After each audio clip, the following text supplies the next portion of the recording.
ভোগ রেডি করে যাচ্ছি আমাদের এখানে এক কালীবাড়ি মায়ের মন্দিরে পুজো দিতে যাব। অনেকদিন আগে একটু মানত করেছিলাম, সেটা আর দেয়া হচ্ছিল না।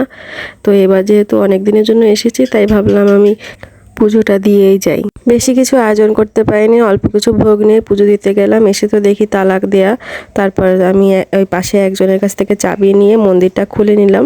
এরপর মন্দিরটা একটু পরিষ্কার করে আমি পুজোর জন্য রেডি করে নিলাম সব কিছু। আমি কিন্তু এই কালীবাড়ির মায়ের কাছে যখন যা চেয়েছি তাই পেয়েছি। এই জন্য আমি এখানে বারবার ফিরে আসি। অনেক দিন ধরে পুজো দিব ভাবছিলাম, কিন্তু খুলনায় এতদিন থাকা হয় না বলে আসাও হয় না। তো এবার একটা দিন দেখে চলে আসলাম মায়ের সাথে।